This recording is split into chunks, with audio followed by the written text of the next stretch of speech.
Hello students, O2IAS academy में आपका स्वागत है। मेरा नाम है ज्योति कौशल और हम कवर कर रहे हैं डिफेंस से रिलेटेड करंट अफेयर्स।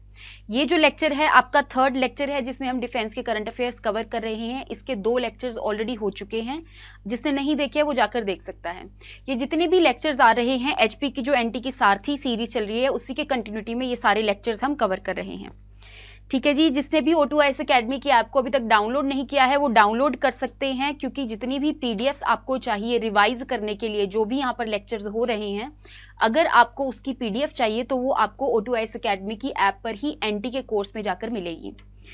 तो हम स्टार्ट करते हैं हम अपनी पहली न्यूज़ से। देखो, हमारे इंडियन एयरफोर्स ने highest mobile air traffic control tower बनाया है। तो वो कहाँ पर बनाया है ये आपसे पूछा जा सकता है।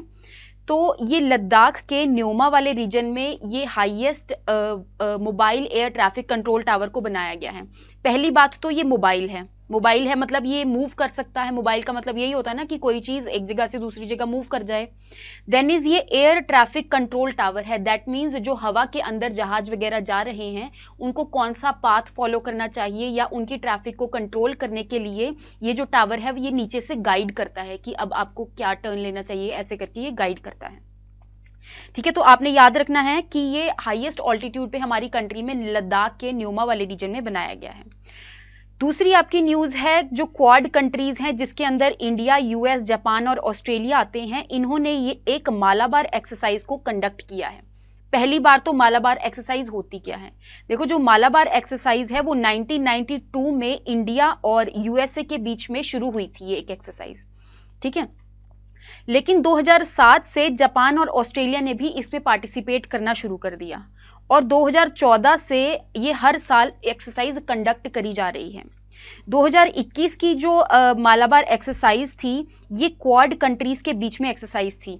मतलब कि जो एक क्वाड ग्रुप बना था USA, then is Japan, Australia और इंडिया के बीच में ये एक ग्रुप बना था, ताकि एक तरह से पैसिफिक ओशन वाले रीजन में स्टेबिलिटी बना के रखे। इंडो पैसिफिक वाले रीजन में ये बेसिकली चाइना के अगेंस्ट ये एक ग्रुप बना था कि जो चाइना का बेल्ट एंड रोड इनिशिएटिव है, बहुत सारे ऐसे इनिशिएटिव हैं जो अलग अलग कंट्रीज में जाके बहुत सारी चीज़ें बना रहे हैं, है ना। तो उस चीज़ के रिगार्डिंग ये क्वाड ग्रुप आया था। तो अब इस क्वाड ग्रुप के अंदर ही उन्होंने ये मालाबार एक्सरसाइज को कंडक्ट करना शुरू कर दिया। अगर मैं आपको क्वाड का बताऊं तो ये 2007 में आया था। इंडिया, ऑस्ट्रेलिया, USA और जापान इसके मेंबर्स हैं। देन इज सबसे पहले क्वाड का जो आइडिया है वो Japanese prime minister Shinzo Abe ji ने दिया था। ओके, अब ये एक्सरसाइज कंडक्ट हुई कहाँ पे है? तो ये ग्वाम के कोस्ट वाले रीजन में, ग्वाम के आसपास वाले रीजन पे ये एक्सरसाइज कंडक्ट हुई है। जो ग्वाम है ये US की आइलैंड टेरिटरी है जो पैसिफिक ओशन वाले रीजन में लाई करती है। ये थोड़े इंडो पैसिफिक वाले रीजन में ज़्यादा लाई करती है, इन द सेंस थोड़ी ये चाइना के ज़्यादा नज़दीक है as compare to USA itself. तो USA के ये थोड़ी दूर है आइलैंड टेरिटरी। ठीक है, आई होप आपको यहाँ तक समझ में आया होगा। मालाबार एक्सरसाइज बहुत ही ज़्यादा इंपॉर्टेंट एक्सरसाइज है, इससे रिलेटेड आपसे क्वेश्चन पूछा जा सकता है।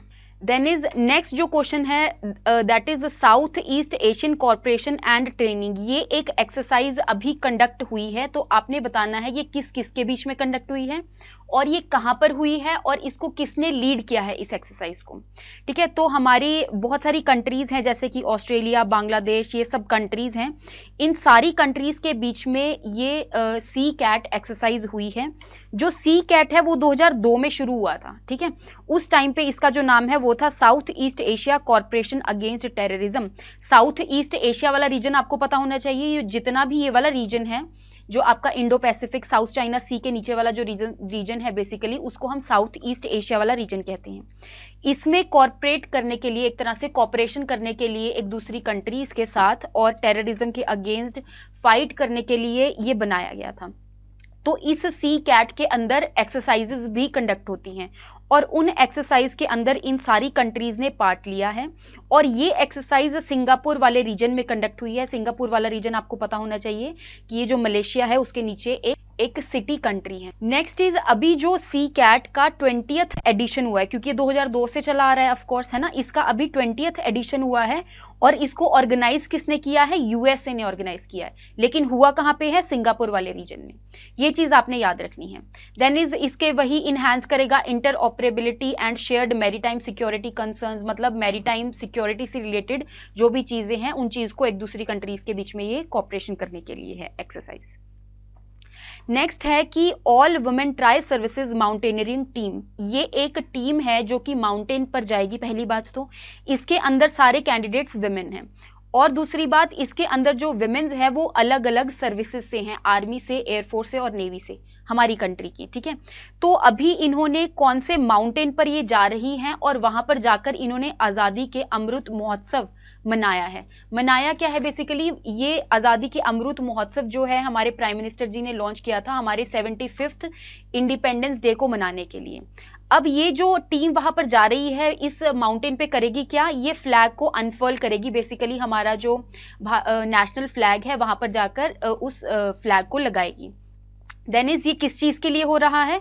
जो हमारे 75 ईयर्स ऑफ इंडिपेंडेंस डे मनाया जा रहा है उसके रिगार्डिंग ये जो है टीम जो है वहां पर जा रही है। अब मनीरांग जो माउंटेन है ये हिमाचल के हाईएस्ट माउंटेन में से एक है और ये किन्नौर और लाहौल स्पीति के बीच वाले रीजन में लाई करता है, ठीक है। यहाँ पर एक मनीरांग पास भी बना है। पास आपको पता ही है कि जो माउंटेन्स होते हैं उनके बीच में जाने वाली जो जगह होती है, मतलब एक साइड से दूसरी साइड जाने के लिए, अब माउंटेन पे तो एक बंदा ट्रैवल करके नहीं जा सकता इतनी ऊपर से, तो बीच में से कोई रीजन्स बनाने चाहिए जहां से वो इजीली उसको क्रॉस कर जाए, तो वो पासेस बने होते हैं। तो ऐसे ही मनीरांग पास भी बना है। ओके, बात करते हैं हम आज़ादी के अमृत महोत्सव के बारे में। तो ये जो महोत्सव है ये 75 वीक काउंटडाउन पे शुरू हुआ था। अभी हमारी 2022 में 15 अगस्त को 75th इंडिपेंडेंस की एनिवर्सरी मनाई जाएगी। उससे पीछे जो 75 वीक्स हैं तो कब बनेंगे? मतलब कि 12 मार्च 2021 से इस महोत्सव को शुरू किया गया था। उस टाइम 75th एनिवर्सरी के लिए 75 वीक पड़े थे, ठीक है, तो तब ये शुरू किया गया था। और इसमें होता क्या है? इसमें हमारे ही इंडिया की जो पब्लिक वगैरह है, मतलब जितने भी सिटीजन्स हैं ये सारे पार्टिसिपेट करते हैं और अलग अलग इवेंट्स ऑर्गेनाइज होते हैं। जैसे अभी जन्माष्टमी के टाइम पर भी इवेंट ऑर्गेनाइज हुआ था और वहाँ पर रंगोली मेकिंग में जो गवर्नमेंट है उन्होंने बोला था कि आप 75 आज़ादी के अमृत महोत्सव पर अपनी अपनी रंगोलियाँ बना के भेजिए, है ना। ये पार्टिसिपेशन हुई थी बेसिकली।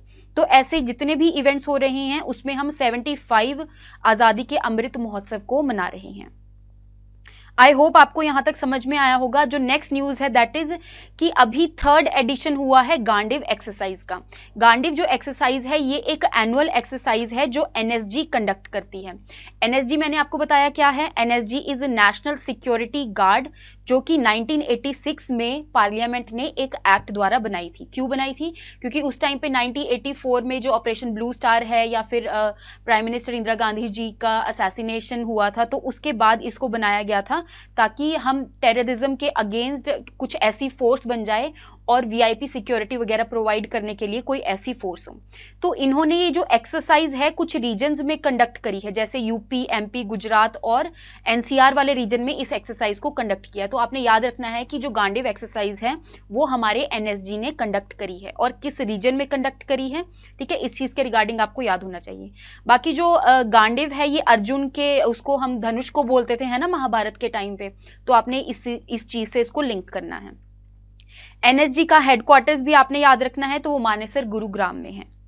ओके, नेक्स्ट जो हमारी न्यूज़ है दैट इज अबाउट इंदिरा जल। जो इंदिरा जल है ये एक ड्रोन डिफेंस डोम है जो इंडिया ने खुद ब खुद बनाया है। तो हमारी कंट्री का ये फर्स्ट इंडिजिनस ड्रोन डिफेंस डोम है। अब इसका काम क्या होएगा? देखो, पहली बात तो ये ड्रोन जैसा दिखता है। ड्रोन का मतलब होता है अनमैन्ड एरियल व्हीकल, मतलब कि हवा में जो उड़ने वाली चीज़ है और उसमें मैन नहीं बैठ सकता। ये मैं आपको बहुत बार समझा चुकी हूँ।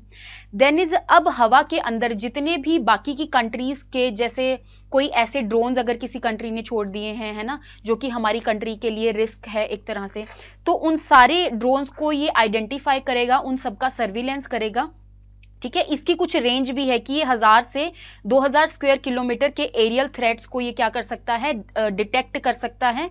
तो आपने याद रखना है कि जो इंद्रजाल है वो हमारे इंडिया का सबसे पहला बना हुआ इंडिजिनस ड्रोन डिफेंस डोम है। और ये बनाया किसने है, हैदराबाद बेस्ड ग्रीन रोबोटिक्स, ये एक सॉफ्टवेयर कंपनी है बेसिकली, इन्होंने ये इंद्रजाल को बनाया है। ओके, नेक्स्ट मूव करते हैं हम अपनी।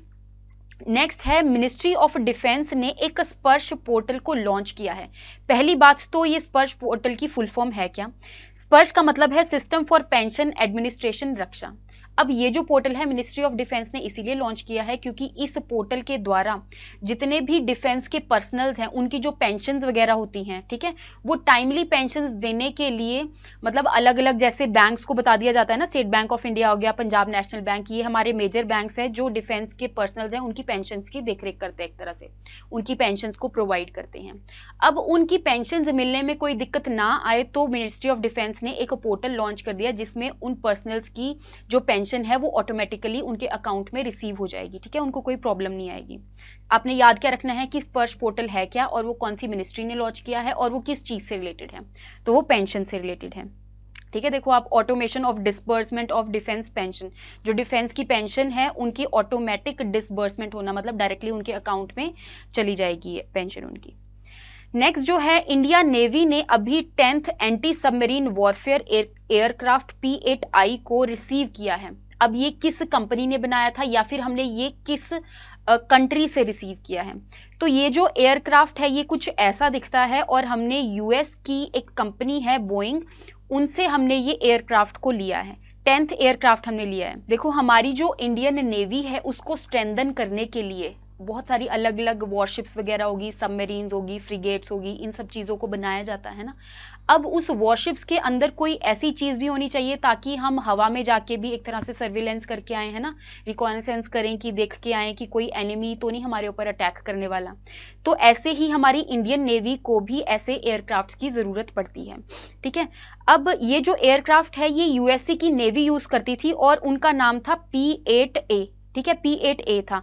अब इसी का ही जो इंडिया ने बाय करा है उसका नाम हो गया है P-8I, ठीक है। आपने इसकी जो स्पीड है कि कितनी है, इसकी स्पीड 907 किलोमीटर पर आवर की स्पीड से ये चलता है और ये 1200 नॉटिकल माइल्स तक की रेंज तक जा सकता है। 1200 नॉटिकल माइल्स आपका अप्रॉक्सीमेटली हो जाएगा 2300 किलोमीटर, ठीक है।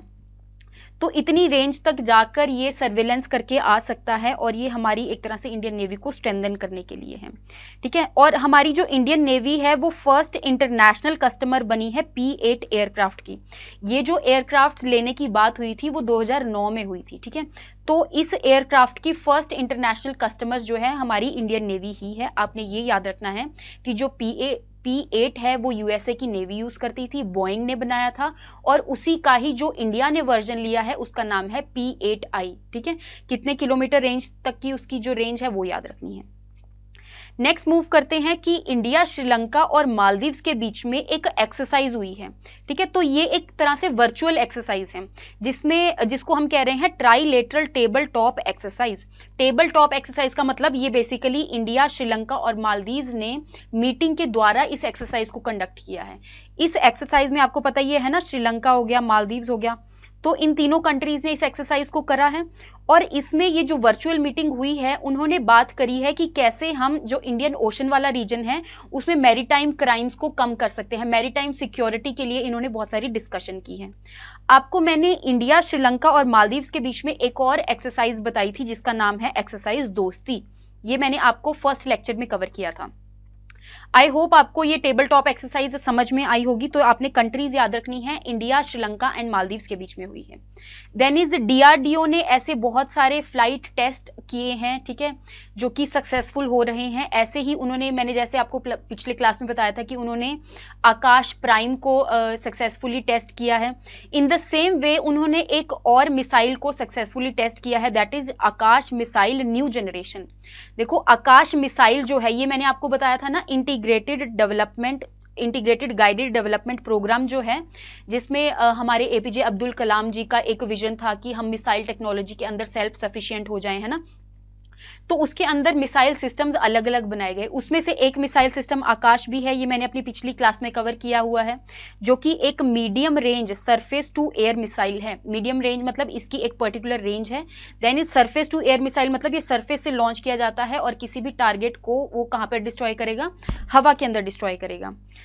अब उस आकाश मिसाइल के अलग अलग यू कैन से अपग्रेडेशंस आ रहे हैं, जैसे आकाश प्राइम हो गया जो मैंने आपको लास्ट क्लास में पढ़ाया था।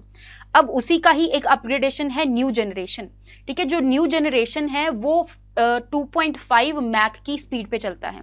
अब मैक क्या होता है, देखो जो आपकी साउंड की स्पीड होती है ना वो होती है 343 मीटर पर सेकेंड, ठीक है। इन द सेम वे जैसे आपकी लाइट की स्पीड, आपको ये सारी चीज़ें याद होनी चाहिए कि लाइट की स्पीड कितनी होती है, 3 × 10⁸ मीटर पर सेकेंड, है ना। तो ये लाइट की स्पीड है। देन इज ऐसे ही साउंड की स्पीड है। अब जो भी व्हीकल्स साउंड की स्पीड पे मूव करते हैं तो साउंड की स्पीड को हम 1 मैक कंसीडर करते हैं। 1 मैक का मतलब क्या होता है, 343 मीटर पर सेकेंड की स्पीड से अगर कोई व्हीकल जा रहा है तो उसको मैं बोलूँगी कि ये 1 मैक की स्पीड से जा रहा है। इन द सेम वे अगर मैं 2.5 मैक बोलूँगी तो ये अप्रॉक्सीमेटली कितना हो जाएगा, 800 से 850 किलोमीटर पर आवर की स्पीड हो जाएगी इसकी, सॉरी मीटर पर सेकेंड की स्पीड हो जाएगी, है ना। तो अगर इस स्पीड से जाएगा तो उसको हम मैक 2.5 बोल देते हैं। देन इज जो आकाश न्यू जनरेशन है वो सरफेस टू एयर मिसाइल है। ये मैंने आपको बता दिया कितने डिस्टेंस तक मूव कर सकती है, 60 किलोमीटर्स के डिस्टेंस तक मूव कर सकती है और 2.5 मैक की स्पीड पर ये मूव कर सकती है। आई होप आपको यहाँ तक समझ में आया होगा। तो आपने याद रखना है DRDO ने आकाश की जो न्यू जनरेशन मिसाइल है उसको भी सक्सेसफुली टेस्ट किया है, उसकी स्पीड थोड़ी बहुत याद रख लेना। नेक्स्ट जो न्यूज़ है कि एक कॉर्पेट एक्सरसाइज है। कॉर्पेट एक्सरसाइज का 32nd एडिशन कौन कौन सी कंट्री के बीच में हुआ है। देखो कॉर्पेट का मतलब होता है कोऑर्डिनेटेड पेट्रोल। कोऑर्डिनेटेड पेट्रोल मतलब 2 कंट्रीज एक दूसरे के साथ कोऑर्डिनेट कर रही हैं पेट्रोलिंग पर्पसेस के लिए। पेट्रोलिंग पर्पसेस आपको पता ही होगा, है ना, जैसे कहीं पे देखरेख करने के लिए ये 2 जो कंट्रीज हैं एक दूसरे के साथ कोऑर्डिनेट कर रही हैं। तो इन्होंने कॉर्पेट एक्सरसाइज को कंडक्ट किया है। तो किस कंट्रीज के बीच में है, इंडिया और थाईलैंड के बीच में। आपको पता होना चाहिए कि ये जो पोर्शन है ये थाईलैंड वाला रीजन है, अंडमान सी के, ये अंडमान एंड निकोबार आइलैंड्स हैं, ठीक है, उनके यहाँ पर थाईलैंड वाला रीजन है। दूसरी बात, ये जो एक्सरसाइज है ये 2005 से कंडक्ट करी जा रही है और हर साल में ये 2 बार होती है एक्सरसाइज। दैट मीन्स ये बाई एनुअल एक्सरसाइज है, बीच में 1-2 बार भी नहीं हुई है, वो चीज़ आपने याद नहीं रखनी है। देन इज इंडिया और थाईलैंड के बीच में और कौन कौन सी एक्सरसाइज होती है, जैसे मैत्री हो गया। मैत्री हमारी आर्मी के बीच में होती है, इंडियन आर्मी एंड थाईलैंड की आर्मी के बीच में मैत्री एक्सरसाइज होती है। आप इसको मैत्री को ऐसे भी याद रख सकते हो कि ये जो थाईलैंड है ये थोड़ी ट्री लाइक है ना, ऐसे करके ट्री लाइक है, तो इसीलिए मैत्री एक्सरसाइज जो है थाईलैंड और इंडिया के बीच में हो रही है। देन इज सियाम भारत जो है वो इंडिया और थाईलैंड की एयरफोर्स के बीच में ये एक्सरसाइज कंडक्ट करी जाती है, ये चीज़ आपने याद रखनी है। देन इज एक और कॉर्पेट का 37th एडिशन हुआ है। कॉर्पेट का मतलब वही कोऑर्डिनेटेड पेट्रोलिंग, है ना। तो वो किसके बीच में हुआ है, इंडोनेशिया एंड इंडिया के बीच में। आपने याद क्या रखना है कि 32nd वाला थाईलैंड और इंडिया के बीच में हुआ है और जो 37th वाला है वो इंडोनेशिया एंड इंडिया के बीच में हुआ है, ठीक है। तो ये आपका इंडोनेशिया वाला रीजन हो गया यहाँ पर, है ना। तो ये भी जो एक्सरसाइज है ये 2002 से कंडक्ट करी जा रही है और ये साल में 2 बार होती है, ठीक है। कॉर्पेट एक्सरसाइज थाईलैंड और इंडिया और इंडोनेशिया के बीच में। देन इज ये भी एक ऐसी पार्टिसिपेशन है कि हमने अपनी मैरीटाइम सिक्योरिटी को कैसे इन्हांस करना है, कैसे पेट्रोलिंग करनी है एक दूसरे के साथ मिलकर, या फिर ऐसे भी कह सकते हैं कि अगर कोई रेस्क्यू ऑपरेशंस वगैरह है तो उनमें कैसे एक दूसरे के साथ कोऑर्डिनेट करना है। तो इन चीज़ से रिगार्डिंग ये एक्सरसाइज हुई है। नेक्स्ट न्यूज़ है हमारी कि अभी एक सिटमैक्स एक्सरसाइज हुई है जिसका कि 3rd एडिशन हुआ है। तो वो किस कंट्री ने कंडक्ट करवाई है एक तरह से, या किसने अभी होस्ट की है। देखो जो सिटमैक्स एक्सरसाइज है वो सिंगापुर, इंडिया और थाईलैंड के बीच में ये एक मल्टीलेटरल एक्सरसाइज है। आपने सिटमैक्स को स्लिनेक्स के साथ कंफ्यूज नहीं करना है। जो स्लिनेक्स एक्सरसाइज मैंने आपको कल बताई थी वो श्रीलंका और इंडिया के बीच में होती है। देन इज जो सिटमैक्स है वो किस किस के बीच में है, सिंगापुर हो गया, देन इज इंडिया हो गया एंड थाईलैंड हो गया, इन तीनों कंट्रीज के बीच में हुई है। नेक्स्ट बात जो है कि उसका 1st एडिशन इंडिया ने होस्ट किया था सिटमैक्स का और वो 2019 में हुआ था। जो 2nd एडिशन है उसका वो सिंगापुर ने होस्ट किया था और जो अभी रिसेंटली 2021 वाला 3rd एडिशन है वो किसने होस्ट किया है, वो थाईलैंड ने होस्ट किया है। बाकी इसमें वो करेंगे क्या, सेम एक्सरसाइज हम क्यों कंडक्ट करते हैं, एक दूसरी कंट्री के साथ कोऑर्डिनेट करने के लिए, और जो भी एक तरह से कोई भी इमरजेंसी सिचुएशन आएगी तो उसमें हम एक दूसरे के साथ कैसे कोऑर्डिनेट करेंगे और कैसे उस इमरजेंसी से छुटकारा पाएंगे। ठीक है, तो ये इन तीनों कंट्रीज की नेवीज के बीच नेवीज ने यहाँ पर पार्टिसिपेट किया है। आई होप आपको यहाँ तक समझ में आया होगा। नेक्स्ट जो न्यूज़ है हमारी कि रशिया ने एक सक्सेसफुली एक मिसाइल का टेस्ट किया है, वो एक हाइपरसोनिक मिसाइल है। तो उस मिसाइल का क्या नाम है, उस मिसाइल का नाम है जिरकॉन हाइपरसोनिक क्रूइज मिसाइल। ठीक है, आपने इन सारी चीज़ों को अच्छे से याद रखना है और मैं आपको समझाती हूँ कि ये होता क्या है। जिरकॉन को पहली बात तो आपको ऐसे भी लिखा आ सकता है कि ये वाली मिसाइल को अभी किसने सक्सेसफुली टेस्ट किया है, तो वो रशिया ने किया है। दूसरी बात, ये एक हाइपरसोनिक मिसाइल है। हाइपरसोनिक का मतलब होता है जिसकी मैक स्पीड 5 से 10 के बीच में होती है। मैक स्पीड अभी मैंने आपको बताई कि एक मैक जो है वो साउंड की स्पीड के बराबर होती है, दैट मीन्स 343 मीटर पर सेकेंड के बराबर होती है। अगर मैं बोलूँ कि 5 से 10 मैक के बीच में है, दैट मीन्स आप 343 के 5 to 10 टाइम्स कर दो, तो उस स्पीड को हम हाइपरसोनिक स्पीड कहते हैं। दैट मीन्स ये जो मिसाइल है वो इस स्पीड से मूव करेगी। दूसरी बात, ये एक क्रूज मिसाइल है। क्रूज मिसाइल मैंने आपको कल भी समझाया था कि बैलिस्टिक और क्रूज मिसाइल के अंदर क्या डिफरेंस होता है। जो क्रूज मिसाइल होती है वो एक स्ट्रेट ट्रेजेक्ट्री को फॉलो करती है। दैट मीन्स अगर मैंने उसको लॉन्च कर दिया हवा में तो वो सीधी सीधी जाती जाएगी। ठीक है, और क्योंकि हाइपरसोनिक है तो वो इस स्पीड से जाएगी। लेकिन जो बैलिस्टिक मिसाइल होती है उसको मैं किसी एंगल पर लॉन्च करती हूँ, ऐसे एंगल पर लॉन्च करती हूँ, और अल्टीमेटली वो अपनी प्रोजेक्टाइल मोशन को फॉलो करने के बाद वो ग्रेविटी के इन्फ्लुएंस में नीचे गिरता है। लेकिन जो क्रूज मिसाइल है वो ग्रेविटी के इन्फ्लुएंस में नीचे नहीं गिरता, वो अपने टारगेट को हवा में ही डिस्ट्रॉय कर देता है। ठीक है, देन इज जो क्रूज मिसाइल है उसकी जो रेंज होती है वो थोड़ी कम होती है as compare to ballistic missile. Ballistic missile की 12,000 किलोमीटर तक जा सकती है, लेकिन जो क्रूज मिसाइल है उसकी रेंज 1000 किलोमीटर तक ही है। देन इज हमारे इंडिया में जो पृथ्वी-1 होगी, है ना, अग्नि होगी, जो मैंने आपको इंटीग्रेटेड गाइडेड मिसाइल प्रोग्राम के बीच में बताया था, तो उसमें जो पृथ्वी और अग्नि है वो बैलिस्टिक मिसाइल है, ये मैंने आपको बताया था। जो अभी हमने आकाश भी पढ़ी है वो भी एक बैलिस्टिक मिसाइल है। देन इज हमारी जो क्रूज मिसाइल है उसमें से एक है ब्रह्मोस मिसाइल, ये मैं अभी आपको बताऊंगी थोड़ी देर तक। पहले एक बार जिरकॉन हाइपरसोनिक क्रूज मिसाइल के बारे में देख लेते हैं, तो आपको समझ में आ गया होगा कि ये जिरकॉन जो है वो रशिया ने एक मिसाइल का इसका टेस्ट किया है। देन इज ये हाइपरसोनिक की स्पीड से चलती है। देन इज ये क्रूज मिसाइल है, दैट मीन्स ये स्ट्रेट पाथ फॉलो करती है। अब ये कितनी स्पीड से जाएगी, 9 times the speed of sound. Sound की स्पीड से 9 टाइम्स, तो वो कितना हुआ, अप्रॉक्सीमेटली आप लगा लो 2700 मीटर पर सेकंड से लेके आपकी 3000 मीटर पर सेकंड के बीच वाली स्पीड होगी। ठीक है, जिसको हम 5 से 10 मैक भी बोल रहे हैं। एक और चीज, ये जो मिसाइल है वो स्क्रैमजेट पावर्ड मिसाइल है। अब स्क्रैमजेट का मतलब क्या होता है, देखो स्क्रैमजेट एक टेक्नोलॉजी होती है जिसके अंदर मान लो ये एक मिसाइल है। ठीक है, इस मिसाइल को उड़ने के लिए कोई ना कोई फ्यूल चाहिए, और उस फ्यूल को बर्न करने के लिए ऑक्सीजन चाहिए। अब वो ऑक्सीजन या तो हम क्या कर सकते हैं, इसके इंजन के अंदर फ्यूल भी डाल सकते हैं और साथ में ऑक्सीजन भी डाल सकते हैं, और वो जब एक दूसरे के साथ मिलेंगी, कंबस्ट होएगी, तो उससे ये मिसाइल जो है वो चलेगी। लेकिन यहाँ पे हमने ऑक्सीजन को इसके अंदर नहीं डाला है। हम क्या कर रहे हैं, ये जो मिसाइल है यहाँ पर हवा की मॉलिक्यूल्स, जो नेचुरल एयर है, हम उसको यूज कर रहे हैं।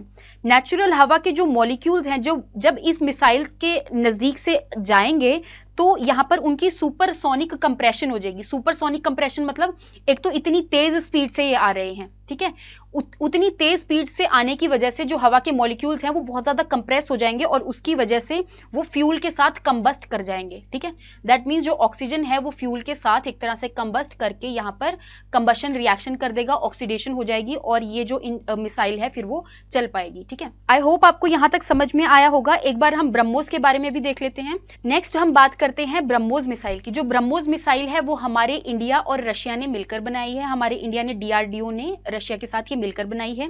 इसका जो नाम है वो रिवर्स के ऊपर रखा है, हमारी ब्रह्मपुत्र रिवर और रशिया की मॉस्कोवा जो रिवर है उसके ऊपर इसका नाम रखा गया है। ये एक 2 स्टेज मिसाइल है। 2 स्टेज मिसाइल का मतलब है इसके अंदर 2 स्टेजेस हैं। 2 स्टेजेस कौन कौन सी है, एक तो सॉलिड प्रोपेलेंट इंजन है, दैट मीन्स इसके अंदर मैंने सॉलिड फ्यूल डाल दिया। ठीक है, ताकि जब कोई भी मिसाइल चलती है उसको फ्यूल तो चाहिए ही होता है ना उड़ने के लिए। और इसमें जो सेकंड स्टेज है दैट इज लिक्विड रैमजेट। जो रैमजेट है वो मैंने आपको अभी स्क्रैमजेट वाली टेक्नोलॉजी बताई है। रैमजेट भी इसी टेक्नोलॉजी पे बेस्ड है कि हमने वहां पे कोई भी ऑक्सीडाइजर को यूज नहीं किया है, हवा के मॉलिक्यूल ही ऑक्सीडाइजिंग एजेंट की तरह काम कर रहे हैं और वो फ्यूल के साथ बर्न करके एक तरह से इसको प्रोपल्शन प्रोवाइड करेंगे। ठीक है, देन इज ये एक मल्टी प्लेटफॉर्म मिसाइल है, मतलब कि ये कहीं से भी लॉन्च की जा सकती है, लैंड से, एयर से, सी से। ठीक है, और ये फायर एंड फॉरगेट प्रिंसिपल के ऊपर बेस्ड है। दैट मीन्स अगर एक बार आपने इसको लॉन्च कर दिया उसके बाद आप इस मिसाइल को गाइड नहीं कर सकते कि ये वाला पाथ फॉलो कर या फिर ये वाला पाथ फॉलो कर। ठीक है, दैट मीन्स एक बार अगर आपने किसी टारगेट के लिए लॉन्च कर दिया आप उसको इसके बाद गाइड नहीं कर सकते हो। बाकी ये 2.8 मैक की स्पीड पे चलती है। 2.8 मैक का मतलब वही कि 343 एक मैक होता है और उसके हिसाब से आप 2.8 मैक मतलब approximately 3 times more than the speed of sound की स्पीड से ये जा रही है।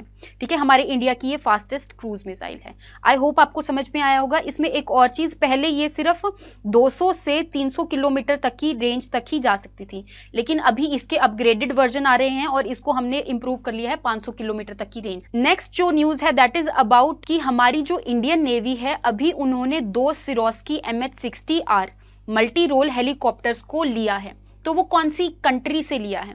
देखो, जैसे हमारी इंडियन नेवी ने P-8I लिए हैं ना एयरक्राफ्ट्स, ऐसे ही हमारी इंडियन नेवी ने 2 ऐसे मल्टी रोल हेलीकॉप्टर्स लिए हैं, जो कि कहाँ से लिए हैं? USA से लिए हैं। ये हेलीकॉप्टर्स कुछ ऐसे दिखते हैं और हमारी इंडियन नेवी ने ऐसे 24 हेलीकॉप्टर्स लेने हैं, जिसमें से 2 हमें डिलीवर हो गए हैं। आपने याद क्या रखना है कि हमने ये USA से लिए हैं। दूसरी बात, USA की जो लॉकहीड मार्टिन है ये भी एक एरोस्पेस की मैन्युफैक्चरिंग कंपनी है, तो इसने ये इन हेलीकॉप्टर्स को एक तरह से मैन्युफैक्चर किया है। बाकी ये जो हेलीकॉप्टर है वो प्राइमरी एंटी सबमरीन वॉरफेयर है, मतलब कि जो भी किसी दूसरी कंट्री मतलब अपनी सबमरीन के ऊपर हम इसको रखेंगे और फिर अगर किसी दूसरी कंट्री से कोई चीज़ आ रहा है, थ्रेट आ रहा है, उसको जाके ये डिस्ट्रॉय कर सकता है या फिर उसको देख भी सकता है, बता भी सकता है। ठीक है, तो आपने याद रखना है हमारी इंडियन नेवी है जिसने कि USA की लॉकहीड मार्टिन ने जो हेलीकॉप्टर्स मैन्युफैक्चर किए हैं, कौन से वाले? MH-60R, उनको लिया है। और ये जो हेलीकॉप्टर्स हैं हमारी इंडियन नेवी ने 24 लेने हैं ऐसे। ठीक है, तो अभी हमने 2 लिए हैं और ये हेलीकॉप्टर हमारी इंडियन नेवी को एक तरह से स्ट्रेंथन करने के लिए ही है। ओके, नेक्स्ट जो न्यूज़ है कि अभी एक एक्सरसाइज कंडक्ट करी गई है, कटलस एक्सप्रेस एक्सरसाइज। तो वो किस किस के बीच में हुई है? जो 2021 वाला एडिशन है कटलस एक्सरसाइज का, उसमें जितनी भी अफ्रीकन कंट्रीज हैं, बाकी ये जितनी भी कंट्रीज होगी और कुछ इंटरनेशनल ऑर्गेनाइजेशन होगी, इन्होंने पार्टिसिपेट किया है। अब ये एक्सरसाइज कंडक्ट कहाँ पर करी गई है? जो भी हमारा इंडियन ओशन वाला रीजन है, जो कि वेस्टर्न इंडियन ओशन वाला रीजन है, आप यहाँ पे कह सकते हो ईस्ट अफ्रीकन वाला जो रीजन है, वहाँ पर इस एक्सरसाइज को कंडक्ट किया गया है। इसमें अफ्रीकन कंट्रीज ने भी पार्टिसिपेट किया है, USA, UK, इंडिया ने पार्टिसिपेट किया है और कुछ इंटरनेशनल ऑर्गेनाइजेशंस ने यहाँ पर मिलकर पार्टिसिपेट किया है। ठीक है, आपने बस इतना याद रखना है कि कटलस एक्सप्रेस किस किस के बीच में होती है। थोड़ा सा आइडिया होना चाहिए कि अफ्रीकन कंट्रीज हो गया, कुछ इंटरनेशनल ऑर्गेनाइजेशन हो गया और हमारे इंडिया ने भी इसमें पार्टिसिपेट किया है। बाकी ये हुई कहाँ पे है? Eastern African and western Indian ocean वाले रीजन में हुई है। और इस एक्सरसाइज का एम क्या था कि ये प्रमोट करेगी national and regional maritime security को, और ये एक एनुअल मैरीटाइम एक्सरसाइज है। आई होप आपको यहाँ तक समझ में आया होगा। बाकी इस एक्सरसाइज के अंदर हमारी जो नेवल शिप है तलवार, इसने पार्टिसिपेट किया है। ओके, अब ये जो कटलस एक्सरसाइज है उसके अंदर INS तलवार ने क्या किया है? पार्टिसिपेट किया है। एक तरह से INS तलवार ही गई थी इस एक्सरसाइज को कंडक्ट करने के लिए इंडियन नेवी की तरफ से हमारी। तो INS तलवार अब है क्या? ये एक फ्रिगेट है। फ्रिगेट का मतलब क्या होता है कि ये एक तरह की वॉरशिप है।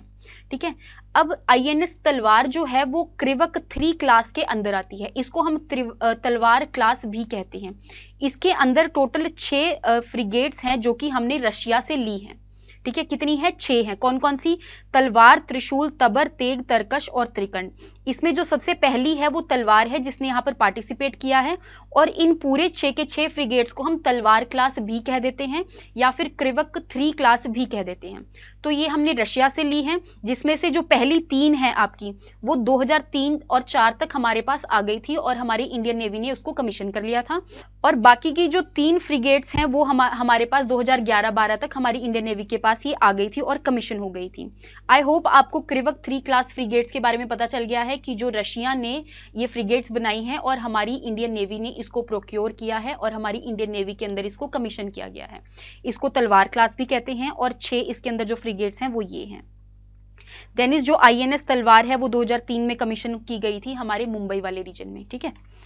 ओके, जो हमारी लास्ट न्यूज़ है दैट इज कि इंडिया और रशिया के बीच में एक एक्सरसाइज कंडक्ट होती है जिसको हम कहते हैं इंदिरा एक्सरसाइज, ठीक है। इसका अभी 12th एडिशन हुआ था। तो ये कहाँ पर कंडक्ट किया गया? तो रशिया के वोल्गोग्राड में इसको अभी कंडक्ट किया गया था 12th वाले एडिशन को। और जो इंदिरा सीरीज है, ये जो एक्सरसाइजेज हो रही हैं ये 2003 से कंडक्ट करी जा रही हैं। इसके अंदर पहले सिर्फ नेवी ही पार्टिसिपेट करती थी, दैट मीन्स रशिया और इंडिया की नेवीज ही इसके अंदर पार्टिसिपेट करती थी। लेकिन 2017 के बाद से यहाँ पर हमारी तीनों फोर्सेज एक दूसरे के साथ पार्टिसिपेट करती हैं, जिसमें आर्मी भी होगी, नेवी भी होगी एंड एयरफोर्स भी हो गई है। बाकी जो लास्ट वाली ट्राई सर्विसेज वाली ये जो इंदिरा थी ये कब कंडक्ट करी गई थी? 2019 में, दैट मीन्स ये 2020 में कंडक्ट नहीं हुई है। आई होप आपको यहाँ तक समझ में आया होगा कि इंडिया और रशिया के बीच में इंदिरा एक्सरसाइज कंडक्ट की गई है, उसका 12th एडिशन किया है और वो रशिया में कंडक्ट हुई है। पहले सिर्फ नेवीज ही पार्टिसिपेट करती थी और अब हमारी तीनों की तीनों जो ज्वाइंट सर्विसेज हैं, तीनों ट्राई सर्विसेज यहाँ पर पार्टिसिपेट करती हैं, रशिया की भी और इंडिया की भी। So that is all for today. मैंने कोशिश करी है कि आपका मैक्सिमम जो डिफेंस से रिलेटेड करंट अफेयर्स हैं वो यहाँ पर कवर हो जाएं। जितने भी मुझे करंट अफेयर्स मिले वो मैंने सारे यहाँ पर लेक्चर्स में इंक्लूड करने की कोशिश की है। आई होप आपको ये हेल्पफुल रहेंगे। So thank you so much and have a nice day. Keep revising all these current affairs. Thank you so much. Bye bye, take care.